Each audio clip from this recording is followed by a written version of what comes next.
We've all had awkward moments where we wanted to rewind and give it another go. But when you're in Congress, the world is watching. Want to feel better about your cringiest cringes? Congress has you covered.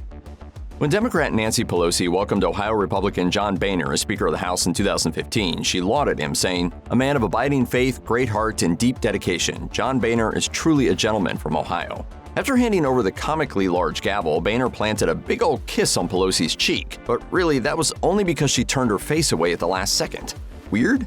He apparently didn't think so, because in April of the same year, he puckered up to give her another kiss at a White House reception, then planted another one on her in 2022 when Pelosi's portrait was unveiled at the Capitol. Boehner told CNN, "That was just a kiss, that's all." Twitter had a field day with the whole thing. Comments collected by the Washington Post included, "This may be the third sign of the apocalypse," and the ever-popular, "Bow chicka wow wow."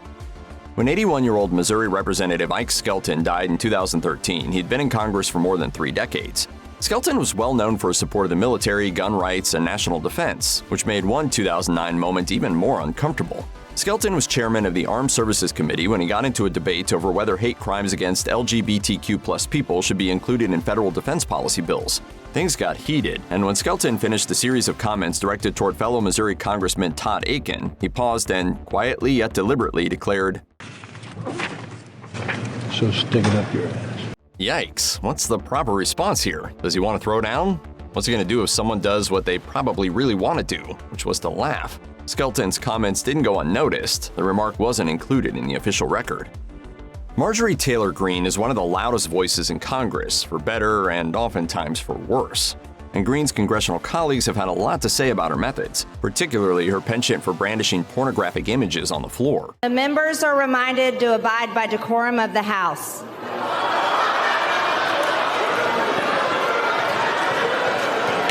In September 2023, Democratic Representative Jamie Raskin tried to put a stop to Greene's display of what was apparently a woman in a bathing suit. She'd shown far more graphic images before, and although Raskin attempted an explanation, any transcript of the exchange includes Greene talking over him about bathing suits. A bathing suit is not pornography. Well, we can't see it from down there, so you didn't make it available to the minority before you started. Raskin clarified that she hadn't gone through the process of having images approved, and the admonishment was a reminder of an earlier incident in which she waved around images of a naked Hunter Biden.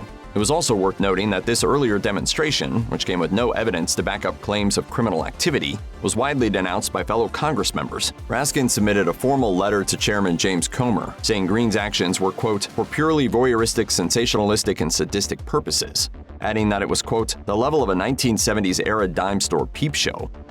The practices of Ticketmaster and Live Nation were called into question early in 2023, and for some reason, multiple senators, including Connecticut's Richard Blumenthal, Minnesota's Amy Klobuchar, and Utah's Mike Lee, decided that the best way to get their point across was with Taylor Swift quotes.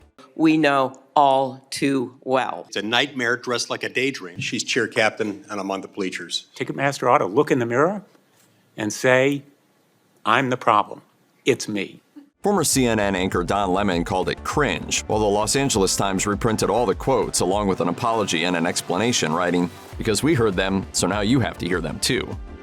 Sometimes seeing people in power struggle through uncomfortable moments makes the rest of us laugh, but other times, uncomfortable moments leave even the most cynical person just sad. What are my thoughts about what? Running for re-election in 2026. That's what happened with Kentucky's Mitch McConnell twice in 2023. In the first incident, he was escorted away from cameras after seeming to lose his ability to speak, although he later returned and claimed he was fine. The New York Times spoke with Senator and medical doctor John Barrasso, who'd been on hand at the time, who said, "I was concerned when he fell and hit his head a number of months ago and was hospitalized."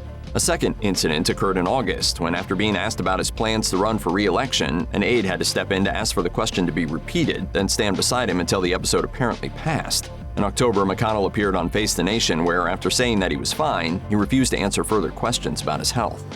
There's a time and place for fighting. Marvel movies, for instance, or anything with Jason Statham. On the floor of the Senate, not so much. Unless you're Oklahoma's Markwayne Mullin, who incidentally is an ex-MMA fighter. In late 2023, a bizarre scene unfolded as Mullin called out International Brotherhood of Teamsters Sean O'Brien on a lot of things, including a tweet O'Brien posted about him. "Pretends like he's self-made. What a clown. Fraud. Always has been, always will be." That descended into an invitation to settle things once and for all. O'Brien accepted, and schoolboy-style threats were exchanged. "We can be two consenting adults. We can finish it here." Okay, that's fine. Perfect. You want to do it now? I'd love to do it right now. Well, stand your butt up then. You stand your butt up. Bernie Sanders intervened like the most disappointed geometry teacher ever, and after reminding Mullin that he was in fact a senator, pointed out that it was bizarre behavior like that which was responsible for America's ever-dwindling faith in their government. You want to fight me? Fingers were pointed, threats were made, and afterward the response was, well, not what you'd expect. Senate Republican leader Mitch McConnell said keeping his party's senators from trying to turn the Capitol into a wrestling ring wasn't part of his job description, while North Dakota's Kevin Cramer volunteered, it's a dynamic place. Mullin later asserted that it would be better if that's the way things were still done, saying in an interview on CNN that he had no regrets. Remember that time great-grand Meemaw got a laptop and asked you to sit down and show her how to get on the internet so she could do the face zooms? Must be an on button somewhere. Press the Apple thing. That's kind of the same vibe given off in a 5-hour hearing that saw the members of the Senate grilling Mark Zuckerberg on what was supposed to be privacy concerns. It ended up being about a lot of other things too, because apparently there were a lot of people who were pretty clueless about what Facebook is. But tell them you want it written in English, in non-Swahili. Florida's Bill Nelson wondered why he got ads for chocolate after posting about chocolate, but he was still ahead of Utah's Orrin Hatch, who wanted to know what Facebook's business was built on, if not subscriptions. Senator, we run ads. Missouri's Roy Blunt, meanwhile, was proud of having his Facebook address on his business cards. Brian Schatz of Hawaii, he wanted to know if Facebook had his WhatsApp emails, which aren't even a thing. Congresswoman, yes, that's how our platform works. You have to opt in to sign into any app before you use it. Fox suggested that while there were some valid points made and important questions asked, the whole thing was overshadowed by a complete lack of cohesiveness and questions that any congressional intern would have been able to answer. Instead of the Senate looking like they were looking out for people, they just looked out of touch. Accusations of unwanted touching on the part of President Biden have circulated for a long time and have even been noticed by international media. Accusations are bad enough when the woman in question is an adult. When it's a child, that's wading way beyond yikes territory, and it's sort of what happened in 2015 when then Vice President Biden whispered in the ear of a 13-year-old girl before leaning in for a kiss during a Senate swearing-in ceremony. The girl in question was the daughter of Delaware Senator Chris Coons, and when video and still images of the encounter went viral in 2019, Coons said again that his kids have always known Biden and thought of him as a grandfather figure. At the time, Coons laughed the whole thing off, telling CNN she doesn't think the vice president is creepy. In fact, he added that his daughter was taking her 15 minutes of fame in stride, saying, "I think she's pleasantly surprised that more people have heard of her than have heard of me." Still, it didn't do anyone any favors, and when Biden released a statement in 2019 saying that he had never acted inappropriately with women, well, it was just one more issue in a wildly problematic election. Oh, the heady days of 2015, a year that seems to be just last year and also about 75 years ago. That's when Oklahoma Senator James Inhofe decided that the best way to dispute climate scientists claiming 2014 was the hottest year on record was to bring a snowball into the Senate and then throw it. And honestly, the sound that snowball made when it hit the floor and the complete look of disappointed pride on Inhofe's face makes this moment toe the line between uncomfortable and uncomfortably hilarious. There's a scientific consensus, overwhelming, that climate change is real. You've called it a conspiracy. What are you talking about? Inhofe claimed that the mere presence of the snowball proved that it was not, as climate science would say, hot outside, but cold. And let's also stress that this was in February. 3 years later, Mother Jones looked back on the incident and remarked that it was weird at the time and it hadn't aged well. Temperatures have continued to rise and denial continued too.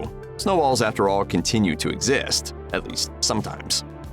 Keeping up with the latest antics of George Santos is both more difficult and more entertaining. In a burning building, aren't those flames pretty sort of way? And keeping up with literally any of the Kardashians. And here's the thing, he saw some ridiculous chaos in his wake. You're George Santos, and you've been all over the news lying about basically every part of your life. Maybe. In 2023, Republican Speaker of the House Kevin McCarthy found a loophole that prevented him from forcing other Republican lawmakers to actually take a stand against Santos, and instead made him someone else's problem by handing him off to the House Ethics Committee. That led to some absolutely priceless footage shot on the steps of the Capitol, which features Santos trying to talk to a reporter while being heckled by other congressmen. New York Democrat Jamal Bowman led the charge. And did Marjorie Taylor Greene get involved? Of course she did, leading to CNN's snickering description of this version of Congress. Well-oiled machine. It's hard to tell which part of the clip is most uncomfortable, especially considering George Santos's claims and lies took center stage in the international media to add a few more brushstrokes to the picture that paints American politics as ultra-chaotic. Just a few months prior, Santos was interrogated by Piers Morgan and doubled down on some of his stories while explaining away others. Who is the real George Santos? So it's a great question. What's more yikes here? It's hard to tell.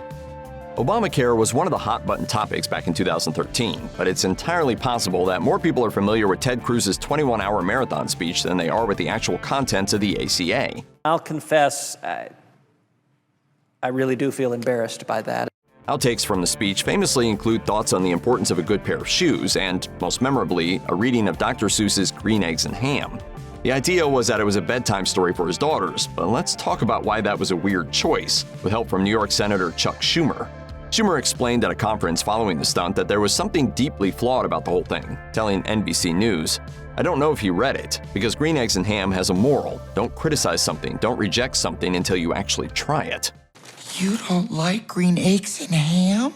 No, I do not like them, Sam, I am. Whoops. Others weighed in too, with even a Kansas State University professor and Seuss biographer saying that what he was reading was pretty much precisely the opposite of the message he was trying to send. Should federal lawmakers be able to grasp the basic meaning of a children's book that famously includes less than 50 unique words? Probably. Dartmouth University professor Donald Pease also chimed in, saying Dr. Seuss would find the Senate and the Congress much in need of reading and understanding his entire corpus of children's books, because they're behaving like snitches. Perhaps Cruz later asked a toddler to translate. He ultimately voted in favor of the thing he'd spent 21 hours protesting.